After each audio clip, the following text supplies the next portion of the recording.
I thank you for giving me this opportunity to present my work today here.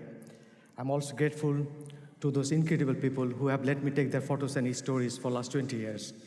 Because of their stories and photos, I'm here today. For the last 20 years, I have been always interested in the people who are living on the edge of the society. I have been criticized for my work almost every day. People question my morals when I take pictures of gay community, sex workers, and poor. They say I'm selling poverty. But that was not my intention. I wanted to show the things that need to be changed positively. I wanted to be a voice for those who have no voice. And last 20 years, I have been working on the issue that was really undiscovered when I was working. People did not know about them. I did a lot of work about sex workers. In Bangladesh, there are a lot of young sex workers who were working in different brothels in Bangladesh. And they have been given word action by their madams.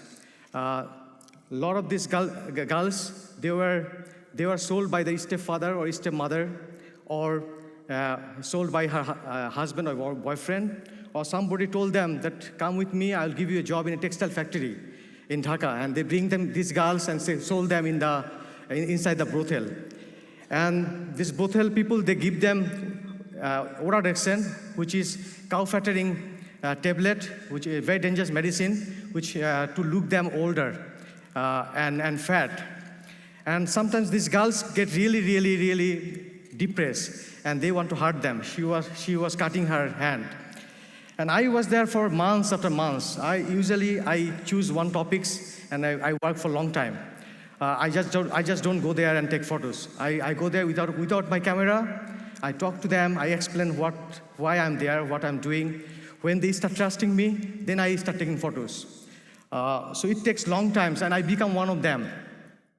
When I was working with sex worker, people was laughing at me. They say that I have problem with my characters. When I was working with gay community, they think I'm a gay. And when I was working with poor people, they say that I'm selling poverty. And that was always something like that. Lisa, she has been sold in this brothel when she was very young age. Now she become older, and suddenly she become emotional that she has nobody take care of her. She was crying. And the situation is really bad there. Rana Plaza, the biggest textile factory, collapsed a few years back in Bangladesh, and lot of workers died. More than thousands of workers died there. Lot of people, they even did not get a dead body. This was one of the biggest disasters in Bangladesh garments industry.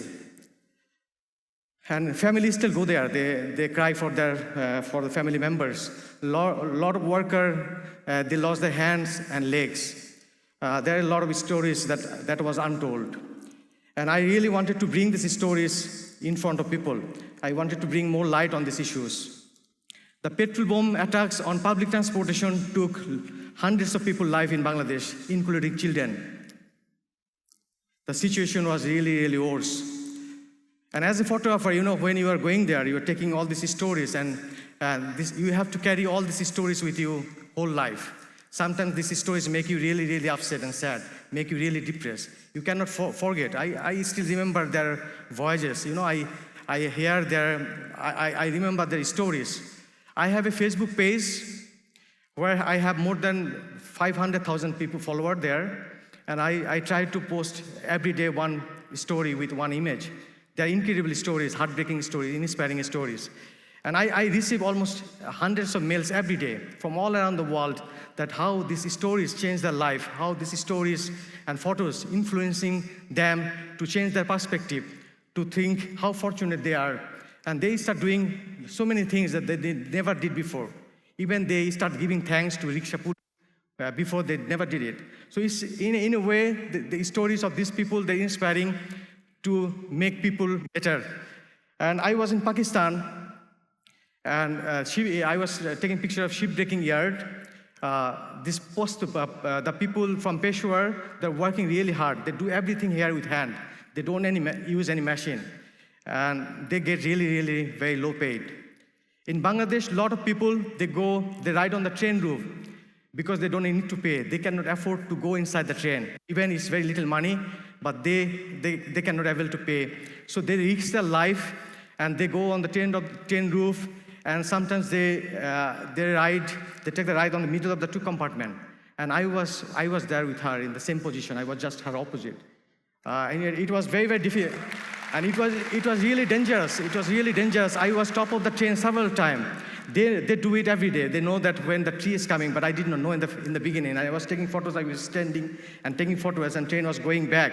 And I got hit by the tree several times. It was not easy.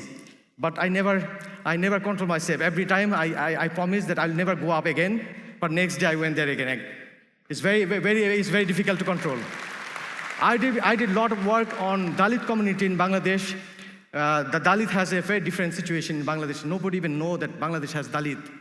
Still, I took a lot of images just a few months back. And in some places, people even don't touch them. They don't let them go inside the shop.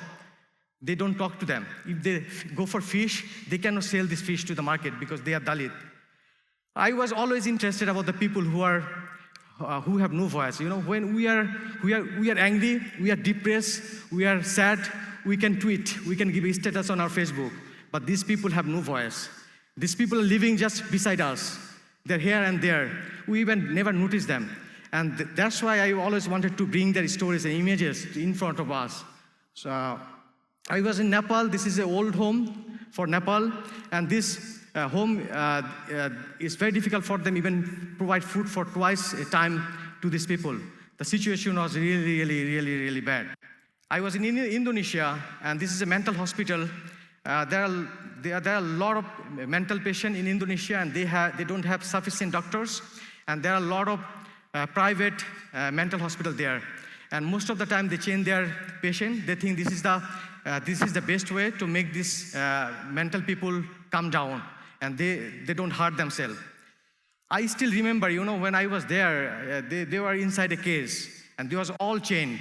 And I was inside there, and they were all the time, they were praying, they're calling my name, they were shouting, they were singing.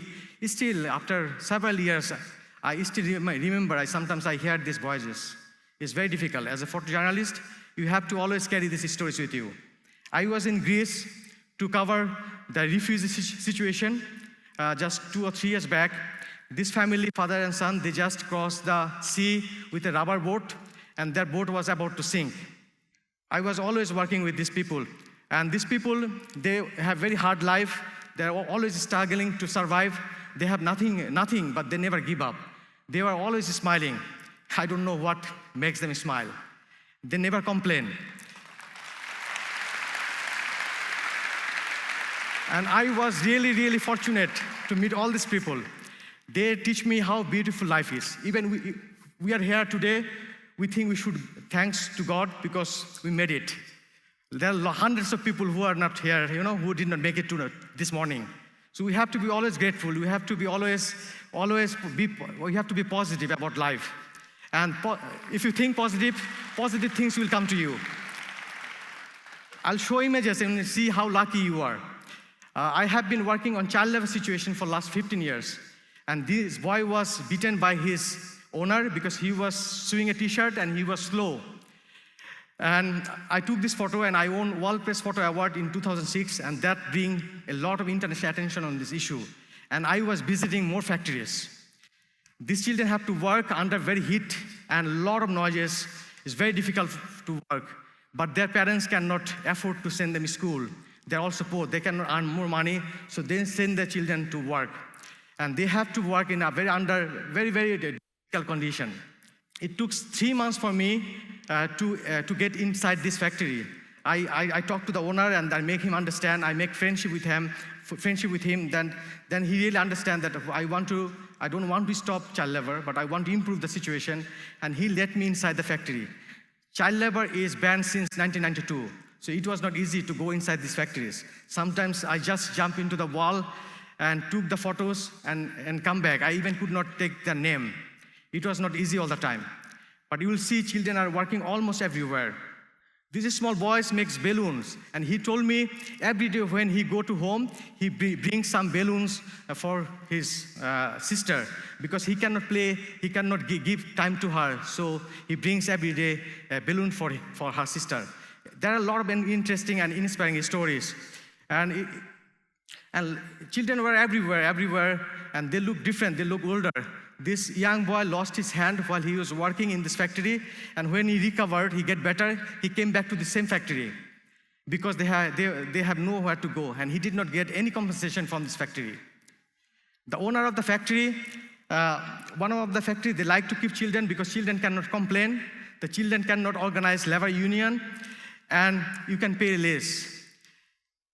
But it's very difficult, the situation is very difficult. This boy was chained by his father because he was mingling with bad boys and he started taking drugs. So his father bring him in the factory, he lock him in the morning, and in the afternoon when the work finished, he take him with him to home. So it's a very critical situation. I also talk with the owner, and they say, we don't want to keep these children, but if we don't take these children, they will go without food. So I was really depressed. I have received more than 100 international awards. My images has been published, almost all big newspapers like National Geographic, Time Magazine, Newsweek, everywhere. But I was not happy at all. I really wanted to do something for these people. So I was looking for an idea. I stopped taking photos a couple of months. So I came up with an idea, I will give them a small business. So I start finding these people again. After a few years later, I talk to them what kind of business they're able to do. I survey on the market, and I start a small business and give them as a gift. And then I monitor them and give them training so they can be successful in their business. So far, I have given 50 different business to 50 different families. Munna's family is one of those 50 families. You see Munna's hand, it looks like 70 years old man's hand. When I took his photo, he even could not talk. He was stopped. He lost his childhood. After several meetings with his parents, we came up with the idea that we will start cucumber business for his father. In Dhaka, we have more than 6,000 restaurants in Dhaka who need cucumber for making salad. So it's a definitely good business. In few months, Munna's father started earning more money, and he bring Munna out of that factory. And after few months later, Munna told me, hey Akash bhai, I also want to do something. I want to do business. So I set up a popcorn business for Munna. He was selling popcorn on bus stop and launch stop. And it changed Munna's life completely. You can see that difference. Munna looks totally different. He was smiling, he was playing with other children, he back to the normal life. And whatever he was earning, he was supporting with this earning his sister education. I took pictures. This is Shojib. He was working in rickshaw pot. He was working on aluminum cooking pot factory. And after talking to his mother, we give him women dress selling business. So in the beginning, I took her to the market where she can buy good materials with a cheaper price. Then she starts going door to door and selling women dress and have better earning. There's the only solution to stop child labor. You have to ensure that parents are earning more money. I started working on street children. More than 3.2 million children are living on street in Bangladesh and other big cities in Bangladesh. And most of them, they're addicted to drug or involved with illegal activities. And I really wanted to do something. I found these three children, they were fresh and they really wanted to change their life. So after several meetings with them, I make them understand who I am, what I want to do. I explain them, I want to give them business. Rather than living on the street, they should have dignity. And they start trusting me. So when I met them, they were all dirty. They even did not take shower for a long time. So I took them in a barber shop, cut their hair, cut their nail, give them a bath in a public wash bathroom, buy new dress for them, and give them popcorn business. So they are not living on the street anymore. They are living in an NGO shelter and selling popcorn. They have dignity rather than they are living on the street. I was looking other people that I take pictures many years back. It was not easy. It was very difficult. So I really wanted to help this women, Shahira Begum, when I took her photo, it was impossible to find her. I went there again 3 years later, and I set up vegetable business for his son. So we also give him a rickshaw van, so he bring vegetables from wholesale market and sell in a local market. I gave business to Samsuddin Chacha. He was selling toys. It was very difficult for him to carrying toys on his shoulder and selling in the door to door. So we give him shoe business in a customized van. I also give business cow to Saleha auntie. When I met her, she told me, if you give me a baby calf, I'll take care of the baby calf. And when the baby calf will able to give milk, we'll sell the milk and we will improve our life. They had no idea. In few days, I went there with cow and calf. Farooq lost his rickshaw while his rickshaw was stolen, and he was working in a dumping yard for earning money. And we gave a new rickshaw for him so he can earn more money. So it's all about the Rudro. Father had a stroke and he stopped working. So we gave Rudro cow and the calf. Then they can get milk and improve their life. Shanta was chained by his father. Shanta's father is a cobbler. For his work, he need to go far for work. And Shanta was mingling with street children, and she got used to drug. So we take Shanta to a hospital, give her treatment, and also give business to her family so they can improve their life. Kausar lost his hand because of road accident, and he was begging. And he saved his money for 2 years to buying new dress for her daughter. And I took her picture when he was taking picture of her daughter in the park.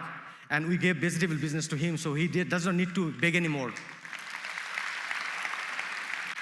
I set up a photography school, First Light Institute of Photography in Bangladesh. Whatever I earned from this school, all the monies I expend for children education. These children, this first generation who are getting education, their parents never went to school. So now we start this school under the tree. Now we have better school and building a new premises for the children. This is a new school building. Whenever we are running out of time, whenever we get time, we distribute thousands of sandals among street children, so they don't get thousands of new dresses to these street boys. They are not able to buy new dresses. Toys among kids who are working in factories, they are not able to buy toys. Winter shawls for working women. New dresses for women who cannot able to buy new dresses for them. And I published my book, Survivor, a few years ago. And whatever I earned from the selling of this book, all the monies go for this charitable work. I just want to take 2 more seconds. I just want to share one quote that inspires me all the time. I am the only one, but still I'm the one. I cannot do everything, but still I can do something. Because I cannot do everything, I will not refuse to do something that I can do.